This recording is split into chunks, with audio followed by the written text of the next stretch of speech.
Are you facing a potential redundancy? Have you just been made redundant? Well, if you have, then there's a fair chance that you're feeling pretty cut up at the moment. If that's the case, you really need to watch this video because I'm going to help you face up to this challenge and move forwards. This is Productivity Ace. Let's get it done. There's no doubt that being made redundant from your job is one of the most challenging and traumatic situations that any professional person can go through in their careers. And it's something that still carries a lot of stigma with it, and that makes it even harder to deal with. I've been made redundant twice in my 20-year career, and once voluntarily. Some of those exits were easy to deal with. One was actually pretty enjoyable, whereas another was utterly traumatic and took months to recover from. So I know how it feels, and I know how it feels to bounce back. Leave a comment if you've ever been made redundant and whether you look back at it as a good thing or a bad thing for your career. Really interested to hear what you think. So let's go through some of my top pieces of advice for dealing with a redundancy situation. These tips will help you process and deal with the situation, maintain your mental health and confidence, and make the most of the situation to bounce back quickly. First up, it's going to hurt. And this is one that really needs to register, especially if you're experiencing redundancy for the first time. The process of being made redundant, being told that you or your role are no longer needed, well, that process of rejection can really hurt. Even if it's a redundancy you've been trying to engineer, or a deal that makes sense, or just being the right move for you, it still can really sting. People don't like that sense of rejection, however valid it might be. And when it's a redundancy that comes out of the blue, or a redundancy that's got an element of unfairness to it, especially if you're in a position of commitment to a company, well, that can take a long time to get over. I was made redundant earlier in my career from a role that I loved and was deeply committed to. And to make it worse, the actual process happened over the phone on a day off. Now that one really hurt, and it took me months to get over it. It was brutal. I went through all of the emotions, but it taught me a valuable lesson, that this was part of the world of working in a corporate environment, and that if it can happen once, it can happen again. So if you're experiencing or about to experience a redundancy situation, then it's okay to feel upset about it. It's a horrible thing to have to go through, and human nature would dictate that it's never going to be enjoyable. Don't expect it to be done well. Most companies have defined policies and procedures when it comes to redundancies. There are also local laws and governance around the process that need to be adhered to.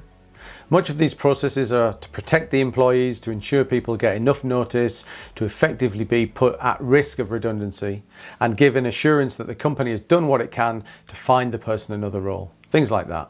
But in my experience, this often doesn't happen. Most of the companies I've worked for are happy to spring a redundancy on somebody with a surprise phone call or HR meeting. I've seen it happen to other people several times myself. It's a normal day at work until their phone goes, and then all of a sudden there's a security guard at their desk with a cardboard box, and they're escorted out of the building almost like a criminal. It's traumatic, embarrassing, and emotional. And then even when it comes down to the paperwork and the actual redundancy compensation, there are issues.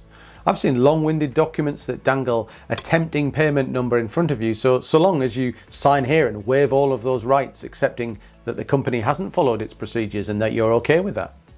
And then if you don't accept, there's the veiled threat of legal procedure and the payment being reduced to zero. Do you want to take that risk that you'll end up with nothing? Well, most people don't, so they just sign. Redundancies are such difficult and emotionally charged situations that the worst aspects of human behaviour emerge. Poor communication, aggression, lack of empathy and humility, unfairness, hiding from difficult conversations. I've seen it all, and often from people who wouldn't otherwise act that way.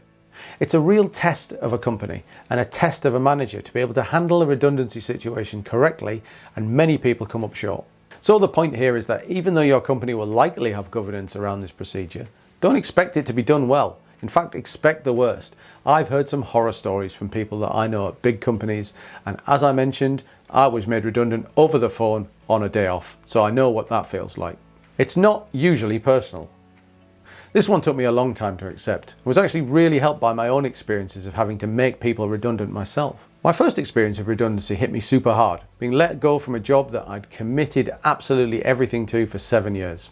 It was a really tough thing to deal with, and it took me months to get over it. That feeling of rejection is something that you just can't help taking personally. I mean, why me? Why now? I love this job, don't they realise that? I've given everything for this company. But ultimately, a manager's decision to let somebody go is often, in fact, out of their control. Later in my career as a manager, I experienced it from the other side. One day you're all good, everyone's happy, and then you're called into a meeting where you're told you need to let one person go in your team. No appeals. Pick somebody, you've got a week to decide. And the reasons don't usually get more complex than headcount reductions to save costs. So go and pick somebody. That is unbelievably stressful, especially if you've got a high-performing and close-knit team. I remember the first time I was asked to do that, I left the meeting room in a complete daze, feeling sick to my stomach. It was awful. My head was spinning. So then what do? How do you pick somebody? A good manager will keep it as fair as possible and mostly often use performance metrics to decide who should be the unlucky one. Bad managers, well, unfortunately, this can be where it occasionally does get personal. So if you're unfortunate to be in this situation, then the chances are that your manager has had one of the toughest decisions they'll need to make. They'll have had the information passed down from on high, and you can be confident that they'll have done their utmost to keep it as fair as possible. And it won't have been an easy call for them at all. It's vital that you accept this decision, or most certainly will not have been personal. Ultimately, all employees at a company are numbers on a spreadsheet somewhere. Accepting that makes dealing with redundancy a little bit easier. And before the next tip, do sign up to our newsletter. We've got free access to our leadership ebooks and Skillshare courses for you, as well as loads more information and all the latest happenings on the Productivity Ace channel. We're growing massively. It's a lot of fun. We've got lots to offer you. Check it out. And of course, if you want to discuss your own career challenges with me, book a career clinic session and we can have a talk. I've got 20 years of people management experience, and the chances are I've seen a lot of the challenges that you're going through right now, and I can help. Change is almost always good. Even though being let go from a long-term role can be super traumatic, there are a lot of positives that can be taken from the experience. Even though it certainly won't feel like it at the time, sometimes being made redundant can actually be the best thing that can happen to you. On this channel, we've spoken about change and the difficulties of dealing with change before. And abrupt career change, like a redundancy, can be some kind of the most traumatic and challenging situations that you're ever going to deal with. But it's really important to remember that change is usually positive. It's quite rare that a change in one's career results in a retrograde step. Change brings new opportunities. It focuses the mind, it brings out the determination to move on and succeed, maybe try something else, express yourself, try new ideas. I've seen it so many times. And in my personal experience, every time I've been made redundant, I've actually moved on to a much better role, with better experience, more reward, more progression. So I can look back and confidently say that each of my brushes with the chop have been overwhelmingly positive for my overall career. Never feels like that at the time, but looking back at it, I can certainly say that's been the case. So let the dust settle, focus your mind, find new opportunities and move on. Manage your time off. So if you've been made redundant, then the chances are you'll be on some form of absence period where you're still getting paid, but not working. This is known as gardening leave, even for people who don't have a garden. Never understood that. Anyway, this might seem like a great opportunity to get the flip-flops on and kick back with the PlayStation, and that's human nature. Who wouldn't want to get paid for doing nothing? But this really isn't a good idea.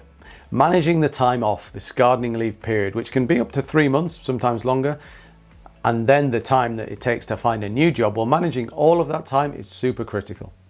It's really important to keep your momentum going, keep your skills sharp, keep your mindset positive and your energy levels high. The worst possible thing is to slip into that malaise of getting up late and doing nothing for most of the day. When I've had periods like this, I've made sure that I treat the time off like a job in itself. I get up at the same time as I would when I was working, and I set myself a schedule to represent a work day. And the work I do in that day is all about polishing my job skills, doing those training courses I never got around to, practicing interview techniques, attending webinars, keeping my mind sharp and keeping my energy levels high. Because that means when the opportunity to speak to a potential employer does come around, you'll be ready and your mindset will be positive and focused, your skills will be even better than before, and you'll be primed and ready to represent your best self at any interview or any discussion straight away. Sometimes these opportunities come around quickly and without warning. If you've been honing your Xbox skills for 3 months and then somebody needs you to demonstrate your professional abilities, you're likely to be fairly rusty. Just like an athlete that takes a whole load of time off. They lose the conditioning to be able to perform, and that's exactly the same here. You need to keep in shape. So plan your time off, make the most of it. Use it to do the things you didn't have time for at work, and then be primed and ready to take the opportunities when they come along. And if you've got this far in the video, then I really appreciate a click of that like button, because that helps YouTube understand that you've enjoyed the video and they'll show it to more people, and that's good. You can fight this. I've spoken about redundancy and the best ways to accept it and process it, but there is another way. I've seen several people fight back against the decision. Now, it isn't usually possible to reverse the actual decision to let go, or at least it's rare. And even if that's successful, who wants to continue working for a company that doesn't want you? Not many people. But it is possible to fight and get an increased payoff or redundancy package. However, this doesn't come without its challenges, and it isn't what most people want to take on, because it's an emotionally charged and difficult situation. But if you do feel that you've been wronged, then it's worth doing. You'll have to be able to demonstrate the following though. Is the decision unfair?